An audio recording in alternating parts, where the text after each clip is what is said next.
So finally फेरि पनि स्वागत छ मेरो नयाँ भ्लगमा। आई होप सबैजना सन्चै हुन्छ भन्ने आशा राखेको छु र म पनि सन्चै छु।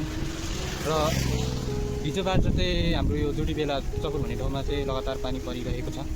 पानी पर्ने क्रममा चाहिँ म अहिले चाहिँ यहाँ काममा जाँदैछु। त्यही हो, साइकलमा अब चाहिँ काममा जान्छु। यही मेरो होन्डा बाइक छँदैछ। अब चाहिँ म आधी घन्टामा चाहिँ अब यो हाइवे रोडबाट पुग्नेछु। यस्तै पानी असिना चाहिँ हिजोदेखि धेरै झरेको थियो, असिनाको प्रसार भएको छ।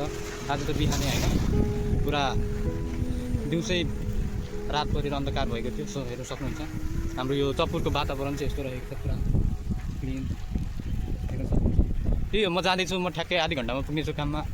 त्यही हो, जीवनमा सङ्घर्ष धेरै गर्नुपर्छ।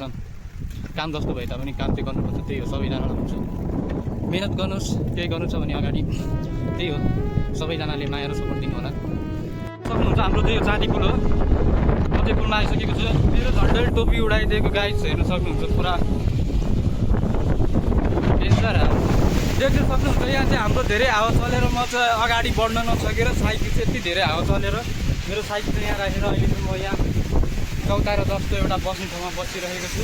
यहाँ भर्खरै हाम्रो एउटा इलेक्ट्रिक पुरा ट्रान्समिटरै पड्केर म चाहिँ यहाँ साइड लगाएर बसिरहेको छु। यहाँ चाहिँ यहाँ गाउँकै आमा हुनुहुन्छ, यहाँ चाहिँ पसल थापेर बस्नुहुन्छ। सो गाइज म चाहिँ यहाँ ठ्याक्कै बसिरहेको छु हाइवेको साइडमा। अगाडि साइकल चलाउनु नसकेर यस्तो आवाज बनाएर म साइड लगाएर बसेको देख्न सक्नुहुन्छ। यस्तो हालत भएको छ हाम्रो चपुरको, देख्न सक्नुहुन्छ। यहाँ भर्खरै एउटा ट्रान्समिटर पड्केर तार सर्ट भएर। सो फाइनली म चाहिँ आज जस्तो तसो गरी भए पनि आज चाहिँ म काममा आइपुगेँ। हावाले उडाएर हुन्छ कि गुडाएर हुन्छ कि जसो गरी भए पनि काममा चाहिँ आइपुगेँ म।